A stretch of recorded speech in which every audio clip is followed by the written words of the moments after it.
The Black community in Boston has a long history of philanthropy going back hundreds of years, but as the community grows and changes, that brings about new priorities and possibilities. That's the reason for the report from New England Blacks in Philanthropy titled Giving Black. To tell us about the report is our guest from the organization, the president, Bithiah Carter. Thank you very much for being with us, Bithiah. Thank you for having me. We're talking about this around the time of the Black Lives Matter organizing, and yet this report started about maybe more than a year ago when people were working on this? Correct. It started around 18 months. But if you think about the Black Lives Matter movement, it started around the same time. It really started with the death of Trayvon Martin. I think it built momentum into what we see today. But really, when you talk to the founders, they started that movement after the Trayvon Martin issue. And of course, the take back from Trayvon Martin, here's a good kid, not doing anything wrong, and still he was a kid at risk just for that reason. Correct, correct. And I think the thing that really troubles me is why. We know that children at risk, they come in all shades, all complexions, from all communities and all incomes. But when we start to pick on various children and say kids at risk based on your phenotype, that becomes a different issue. Came from a very middle-class family. He seemed to be a very good student, very involved in his family. So what made him at risk? The fact that he was walking at that night in a particular area that someone then decided he fits the stereotype of my fear. What about the picture of philanthropy in Boston? Because this is about changes going on, both for potential recipients and potential donors. Well, you know, philanthropy is a funny word, and it's a word that we hear a lot, and I think we have certain images that come in our mind immediately, and too often a lot of people are left out of that image. I think when we started this work, this is not I think, I know, when we started this work, we started to talk to a lot of people about philanthropy. How do you see your philanthropic journey? How do you see yourself as a philanthropist in the community? And what we found was troubling. Many people, especially Black people, didn't see themselves as a philanthropist in the community. They would donate, and sometimes donate at high levels, 50, 100,000, maybe more, but they still didn't see themselves as a philanthropist. And we wanted to break through that myth, break through, again, that stereotype that people have about philanthropy and good deeds in our community. Well, the first assumption we make about anybody's philanthropy is that it has to do with wealth, and then we have this racial gap in wealth. Correct. But I think, again, when we think about this racial gap, too often it's on the negative side, and it doesn't tell the positive story of many assets in a community. The Federal Reserve report that came out recently talked a lot about income gap, and the income gap of every dollar that an American white person have or a Bostonian white has, that a Black person has, a U.S.-born Black person has 8 cents. Well, but also we know that there's a diversity of Blacks here as well. And we wanted to show the other side of that story, to show the diversity that's here in Boston and not just lean in with the same old stereotypes that we have all grown up with and hear over and over about Black people. Well, there have always been big tent philanthropies as well as smaller, more targeted demographic philanthropies. What do you see the role for Black philanthropy in that context? I see it everywhere. I see it in the big tent, and we should also be in the small role. When you think about philanthropic giving, I think for the most part, for everyone, it's similar to small business. The thing that really holds up our community, those pillars, really comes from those small donations. And it comes from the little bit of time, talent, and treasure that many people give to their communities. Too often, we do stigmatize Black gifts and think, oh my goodness, maybe they're not able to give at the same level.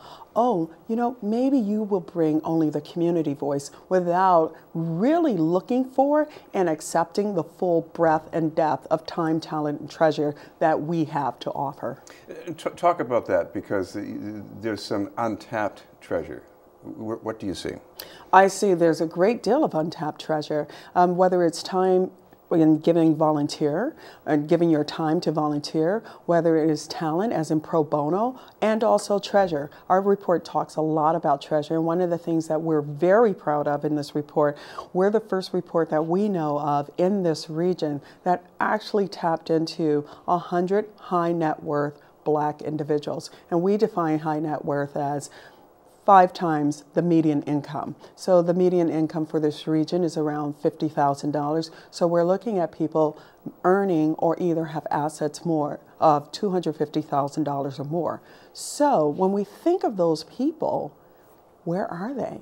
You know, especially in a city like Boston, we don't see them. And I think sometimes they are really seen as the hidden gems, the hidden assets of our community. You know, I'll give you a story about how people see community. For a while, I used to fund girls' programs at United Way, today's Girls, Tomorrow's Leaders. And I would ask my grantees, tell me about the assets of the community you serve. And often I would get back on my grant reports, there aren't any assets. And when we would have larger meetings, I would say, so, tell me where you're doing your work. Roxbury, Dorchester, you know, the neighborhoods, Fields Corners, Savin Hill. I said, so tell me, there wasn't a church, there's no bank, there's no grocery store, there's no small business. I think we have to retrain ourselves to see the assets that are in front of us instead of just relying on the same old stereotypes that we've been taught to believe. I know you pointed out a huge category of giving does involve churches.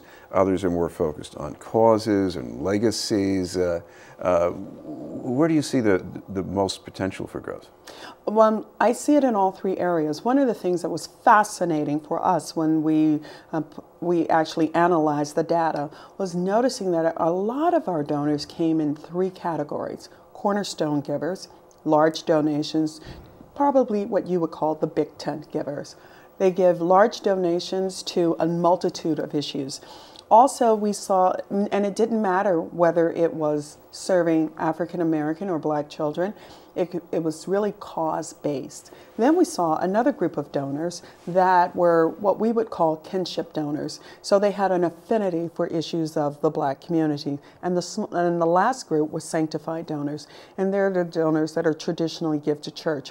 What we found fascinating, that the cornerstone donors as well as the kinship donors were much larger, 3 times larger than the sanctified donors. And again, it goes to that myth that most people think Black donors, well, we all know where Black people give their money. They give to church. And what we found, 75% of our donors did not. And it wasn't like we just had a tiny study. Our study encompassed over 300 individuals, 13 interviews, as well as 3 focus groups.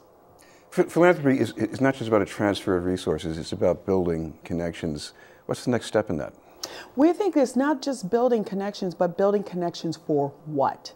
And that's the part that we're most excited about. We talk a lot about the philanthropic dollars and raising up philanthropic dollars, but what we found in our report, that many people felt that they had been the product of poor stewardship.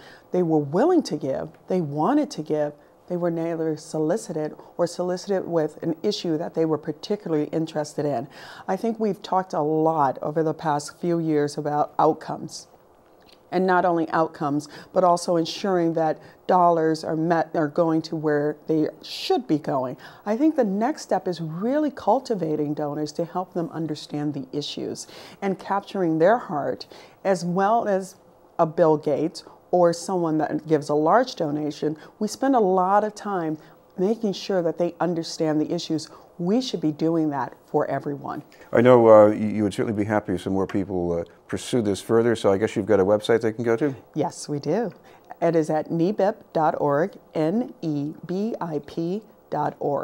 Thank you very much for being with us. Thank you. Bithiah Cotter from New England Blacks in Philanthropy. Up next, expanding access to early education. We'll talk to members of the group Stand for Children Massachusetts after this message.